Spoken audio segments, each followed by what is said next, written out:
यहां यदि हम इंद्रिय और मन इन दो को यहां की रहनी के अनुसार गुरु कृपा से कर पावे तो जैसे विषयी पुरुष का मन स्वयं विषय में आसक्त होकर चिंतन करता रहता है, ऐसे यहां का प्रभाव अचिंत्य रस श्यामा श्याम की नित्य विहार लीला में प्रवेश पा जाए। चित्त का सदैव श्यामा श्याम की ही लीला में चिंतन परायण रहना ये बहुत दुर्लभ बात है। ये यहीं से पूर्ण होती है। रज का सेवन, रसिकों का संग, वृंदावन का आश्रय। श्रीपाद प्रबोधानंद जी कह रहे हैं, तथा परम पावनम भुवि चकास्ति वृंदावनम यथा हरिरसे मनः स्वय मनंकुशे धावति। बड़ी बात है। जैसे निरंकुश होकर मन विषयों में जाता है, ना चाहते हुए भी वो हमारे हृदय में ऐसी व्याकुलता पैदा करता है, ऐसा प्रमथन स्थिति पैदा करता है कि हम निर्णय करने में असमर्थ हो जाते हैं और वो हमें विषय में घसीट ले जाता है, निरंकुश मन। ऐसे ही यदि वृंदावन का आश्रय लिया जाए, वृंदावन का जो उपासना का स्वरूप रसिक महापुरुषों की रहनी, तो आपका मन जैसे गोस्वामी जी ने मांगा, श्री तुलसीदास जी ने, कामी ही नारी पियारी जिमि लोभी जिम प्रिय दाम तिमि रघुनाथ निरंतर प्रिय लागो मोहिराम। कैसे मुझे प्यारे लगो? जैसे कामांध पुरुष को कामिनी का स्वाभाविक चिंतन होता रहता है, लोभी कंजूस को धन का चिंतन होता रहता है। हे मेरे प्राणानाथ, हे प्राणनाथ, आप हमें ऐसे प्रिय लगो, ऐसे हमारा चिंतन हो। श्रीपाद कह रहे हैं, ये परम पावनम भुवि चकास्ति वृंदावनम, ये परम पावन कर देने वाली भूमि है वृंदावन की। बस इस बात से यदि बच जाओ तो तुम्हें भजन नहीं करना पड़ेगा। स्वाभाविक मन काम क्रोध लोभ मोह मद मत्सर के अधीनता में जो फंसा हुआ है, ये निरंकुश होकर हरिरस में समा जाएगा धाम के प्रभाव से।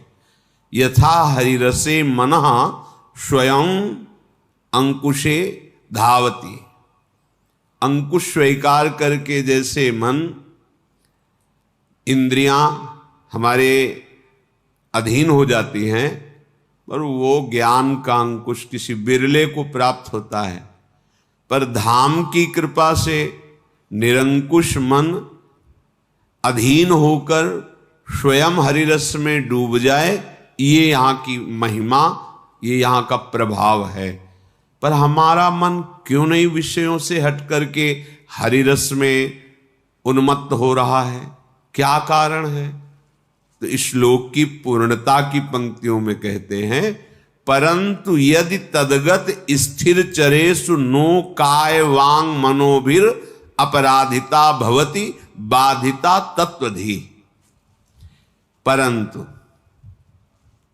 महिमा तो ऐसी है कि आप केवल आश्रय और वास कीजिए, रज और रसिकों का संग कीजिए, तो आपका मन जैसे विषयों में स्वतः जाता रहा है, ऐसे ही स्वतः यहां भजन रस में प्रवेश कर जाएगा, प्रियालाल के प्रेम रस में डूबने लगेगा। यह धाम का प्रभाव है। परंतु यदि ऐसा हुआ तो बाधा लग जाएगी। कैसा? यहां के किसी भी तदगत स्थिर चरेशो, तदगत जो वृंदावन में विराजमान जड़ चैतन्य तुम्हें दिखाई दे रहे हैं, पशु पक्षी मनुष्य दिखाई दे रहे हैं, इनके प्रति यदि कोई भी आपने काय वांग मनोभिर अपराधिता भवति, तो बाधिता तत्वधि, फिर आपकी धी माने बुद्धि, फिर बुद्धि तत्व बोध नहीं प्राप्त कर पाएगी, प्रेम प्राप्त नहीं कर पाएगी। शरीर से, मन से, वचन से भी यहां के किसी के, चाहे वो जड़ हो, चैतन्य हो, स्त्री हो, पुरुष हो, पशु पक्षी, कोई भी हो, ये सब प्रियाजू के लाडले जन हैं। भले आपकी दृष्टि में दिखाई दे रहा है कि ये तो शास्त्र सम्मत आचरण वाला नहीं है, परंतु लाडली जी ने पसंद कर लिया, उसे कृपा करके स्वीकार कर लिया। तो जब एक जंगहे लोहा को पारसमणि स्वर्ण बना देती है, तो हमारी लाडली जी की कृपा उद्दंड स्वभाव को प्रेम रस में नहीं डुबो सकती। तो इन पर कृपा हो गई है, हमें इनकी चरण रज पर वंदना करनी है, इनका अपराध नहीं करना है। यदि हम ये बचा पावें तो अत्यंत दुर्लभ बात मन का हरिरस में उन्मत्त हो जाना, ये आपको प्राप्त हो जाए। जैसे कोई कोई प्रश्न करते हैं संत महात्माओं से, भगवत प्रेमियों से, कि आपका जीवन का चमत्कार क्या है? क्या चमत्कार है?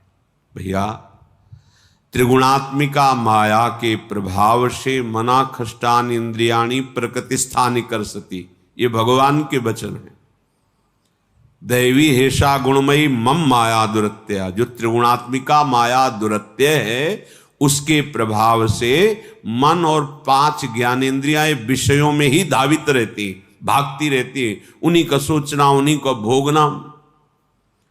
चमत्कार ये होता है संत भक्त के हृदय में कि वो जो विषय में निरंकुश होकर भाग रही थी, वो हरि रसे मना स्वयं, वो स्वयं प्रभु में ये चमत्कार हुआ। प्रकृति की तरफ जाने वाले मन इंद्रिया अब परमात्मा रस में डूब रहे, इससे बड़ा कोई चमत्कार नहीं। अब इसके देखने के लिए, समझने के लिए तो साधु संग चाहिए, पवित्र आहार चाहिए, और स्वयं में भजन करते हुए जितेंद्रीय होकर ऐसी स्थिति चाहिए। स्थिति प्रज्ञ को स्थिति प्रज्ञ ही जान सकता है, विषयी अनुमान भी नहीं लगा सकता है। ऐसे ही हमें बाहरी किसी भी व्यक्ति, वस्तु, स्थान में आशा, ममता, भरोसा, आसक्ति ना रह जाए। अगर ऐसी स्थिति प्राप्त हो गई तो इससे बड़ा कोई चमत्कार नहीं। त्रिभुवन में, सृष्टि में कोई चमत्कार इससे बड़ा नहीं। और सब चमत्कार हो सकते हैं। विषयी मन को, विषयी जीवन को निर्विषय करके भगवान में लग जाना, यह अद्भुत चमत्कार है। यह अद्भुत, जो मन हमारा विषयों में खेल रहा है, हम हटा रहे हैं तो भी नहीं हट रहा है, हरि कृपा से, गुरु कृपा से विषय शनै शनै त्यज्यताम, त्याग होने लगे, मन प्रभु में लगने लगा, चमत्कार हो गया। अनंत जन्मों से विषयों में फंसा हुआ मन कुछ मिनट प्रभु में लगने लगा, बोले अद्भुत चमत्कार हो गया। क्योंकि मम माया दुरत्या, और उससे हटकर कुछ मिनट भजन करने लगे, बड़ा चमत्कार। और कहीं ऐसी स्थिति तद विस्मरणेन परम व्याकुलते थी, अब तो रहा नहीं जाएगा, यदि विस्मरण हो जाए तो ऐसा लगेगा प्राण निकल रहे। अब ये बात बन गई। सांसारिक, पार्थिव, प्राकृतिक चमत्कार, प्राकृतिक ये अलौकिकता जो दिखाई दे रही है, कहीं कुछ विशेषता दिखाई दे रही है, वो सब माया जनित ही है। विश्वास करो। मलिन बुद्धि होने के कारण, जैसे कोई कहता है किसी संत से कि आपके जीवन में चमत्कार क्या हुआ है, आप बताएं, इसका ठोस प्रमाण दीजिए। तो भक्ति पोली थोड़ी होती है, भक्ति तो घनीभूत होती है, ज्ञान थोथा थोड़ी होता है। तो शुद्ध सच्चिदानंदमय है, तो प्रमाण कौन ले रहा है? प्रमाण ले कौन रहा है? शरीराभिमानी, बहिर्मुख, प्रपंच को देखने वाला, प्रपंच को भोगने वाला, सत्य वस्तु का प्रमाण तुम्हारे पास है ही नहीं। वो यंत्र उनको पावन करो तो संत में क्या, अशंत में तुम्हें भगवत तत्व का बोध हो जाएगा। संत तो भगवान के स्वरूप ही हैं। जो अशंत हैं, पापी हैं, उनमें तुम्हें भगवान के दर्शन होने लगेंगे। ये क्रूरा अपि पापिनो न च सताम संभास्य दृश्यासे सर्वान वस्तुतया निरीक्ष परम स्वाराध्य बुद्धिर्मम। यदि बुद्धि मलिन है तो दुर्योधन को भगवान समझा रहे हैं सामने खड़े होके। 5 गांव दे दो पांडवों को, सूजी अग्रेण केशवा, सुई की नोक भर नहीं दूंगा 5 गांव की बात। बात किनसे कर रहे हैं? अखिल ब्रह्मांडों के स्वामी से। क्या उनके हृदय में भगवदानंद है? क्या उनके हृदय में तत्वबोध है? क्या प्रेम है? क्या भक्ति है? नहीं है। ना होने के कारण सामने तत्व मूर्तिमान विराजमान है, अनुभव नहीं कर पा रहे। ये कोई लौकिक वस्तु थोड़ी है। आप किसी पार्थिव भी वस्तु का आनंद जो लेंगे तो आप ठोस प्रमाण नहीं दे सकते। बर्फी खवाई आपको, कैसा लगा? मीठा। कितना मीठा? बहुत मीठा। नहीं, वैसे कितना? तो खा के देख लो। तीसरा उत्तर होगा खा के देख लो। ऐसे ही भगवदानंद के बहुत आनंद नहीं, मतलब कैसा आनंद, कैसे बतावें, रोम रोम आनंदित है। नहीं, कैसा कैसा लगता कैसा है, करके देख लो। भजन भजन करो, जितेंद्रिय बनो, मनोनिग्रही बनो, तो अनुभव गम में भजें जे ही संत। वो अनुभव में आता है। प्रेम बाह्य शब्दों से प्रमाणित नहीं किया जा सकता। मुंह का स्वादनवत, नारद जी ने कहा, क्योंकि सूक्ष्मतरम, सूक्ष्म से भी सूक्ष्म है। कामना रहितम, कोई कामना हृदय में नहीं है। प्रतिक्षण वर्धमानम, प्रतिक्षण बढ़ता रहता है। इसका प्रमाण पाने के लिए आपको अपने मन, बुद्धि, चित्त, अहंकार इनको पावन करके भगवदानंद में बनाना होगा, तभी तो जान सकते हैं। और वो भी वो जना दे तो। अगर वो ना जनाना चाहे तो आप जान ही नहीं सकते हैं। ये भगवत मार्ग है। ये सांसारिक प्राकृतिक वस्तु नहीं है कि भाई देखो हमने साधना की, हमको ये प्राप्त हुआ, वाह। तब तो फिर वो दृश्य है जो आपको दिखा, वो दृश्य है। नहीं नहीं, वो दृश्य और दृष्टा दोनों से परे है जो अनुभव है। वो दृश्य और दृष्टा बहुत सावधानी का विषय। पूर्ण विश्वास करके इस मार्ग में चला जाता है। जो ये कहते हैं अरे तो अंधी भक्ति है, भक्ति अंधी नहीं होती, अंधी तो मायावृत्ति होती है। आज तक कोई भक्त दुर्गति को प्राप्त हुआ हो कभी किसी शास्त्र में ऐसा नहीं आया है। हां, अभिमान करोगे, मनमानी करोगे, लड़खड़ाओगे, गिरोगे, फिर संभलोगे।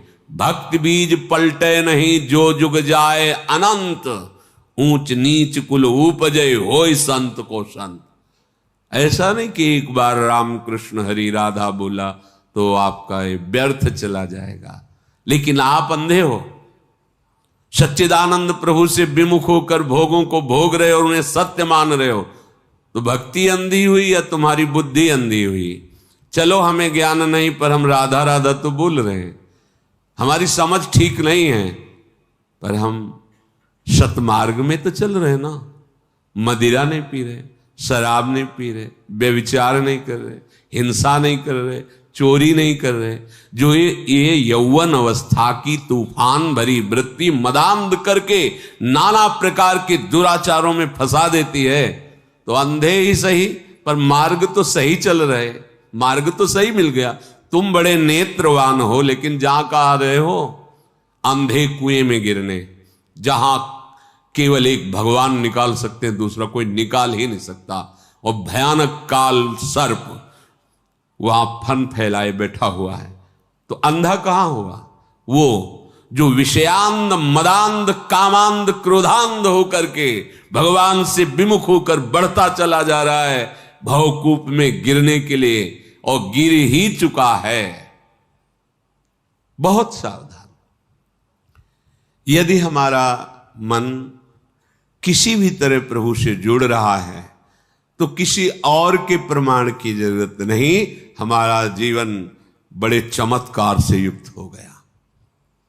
निंदनीय आचरणों का त्याग करके वंदनीय आचरण स्वीकार करते हुए जगत वंदनीय सद्गुरु और प्रभु का जो वचन है वो जीवन, ये है चमत्कार। ये चमत्कार, अद्भुतता का आनंद इस जगह मिलता है। अपने लोग आनंद की खोज नारकी विषयों में, बड़ाई में, प्रतिष्ठा में, मान में, जन समुदाय की तालियों में, वाह वाह में मान रहे, तो मायाकृत बुद्धि है, इसीलिए सही निर्णय नहीं कर पा रहे। परंतु यदि तदगत स्थिर चरेषु नो काय वांग मनोभिर अपराधिता भवति बाधिता तत्वधि, यदि हम अपनी बुद्धि को बचा पावे, वृंदावन का आश्रय लेकर रसिकों का संग करके, और वो शरीर से, मन से और वाणी से किसी का भी अपराध न करे, यहां तो स्वाभाविक हरिरसे मना स्वयं मनंकुशे धावती, स्वयं मन प्रभु के प्रेम में डूब जाएगा। विश्वास कर लो। हिया फिरे स्वारथ आपने भजन गए फिरे बाह, मुक्तिर यात यतो वही रहो सम्मार्जनी घातत। यहां सोहनी लगाने वाले को जो पद मिलता है वृंदावन में, सोहनी झाड़ू सेवा, उस सुख को प्राप्त करके वो मोक्ष को भी कंकड़ों की तरह सोहनी लगा के बाहर कर देता है। बुहारी की मार से मोक्ष सुख को भी बाहर कर देता है। यहां जो केवल सोहनी लगाता है, ये धाम है। मलिन बुद्धि होने के कारण ये बात समझ में नहीं आ रही। मथुरा में कुछ दिन ही साधना की और वो अटल पदवी प्राप्त हुई ध्रुव जी को कि सप्त ऋषिजन प्रदक्षिणा आज भी करते हैं, यही मधुपुरी।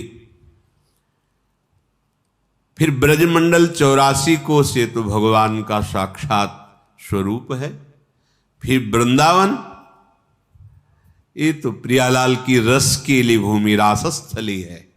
यहां सोहनी लगाने को वो जिसे सौभाग्य मिला, उसे वह सुख प्राप्त होता है जो मोक्ष सुख का भी तिरस्कार कर दे। भाव ये मुक्तिर यात यतो बहिरहो सम्मार्जनी घाततस त्रस्तास्तावर सिद्धयो विदधते काक्वाद यत् सेवितुम यन्नाम्नयु विदूरगापि विलयम मायापि यायादहो तद वृंदावन मत्य अचिंत्य महामहिमा देहांत माश्रीयताम।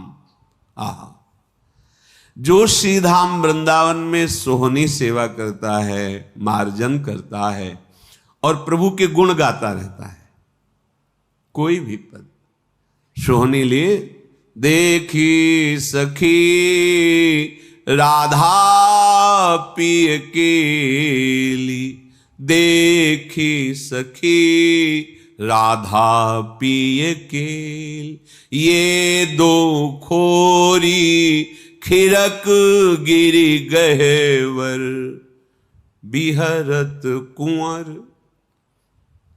कंठ भुज मेली, देखी सखी राधा पिय केली, देखी सखी राधा पिय केल। पद गा रहे, जानते हो क्या होता है? जो पद हैं ये लीला रूप रस से भरे हुए सिद्ध मंत्र हैं, अक्षर अक्षर में महाप्रेम रस विराजमान है। जो रूप है प्रियालाल का, बड़े बड़े जो ज्ञान सिद्ध महापुरुष हैं उनके हृदय में चोट पहुंचा करके, व्याकुल करके अधीन कर ले, ऐसा रूप है। ये दो नवल किशोर रूप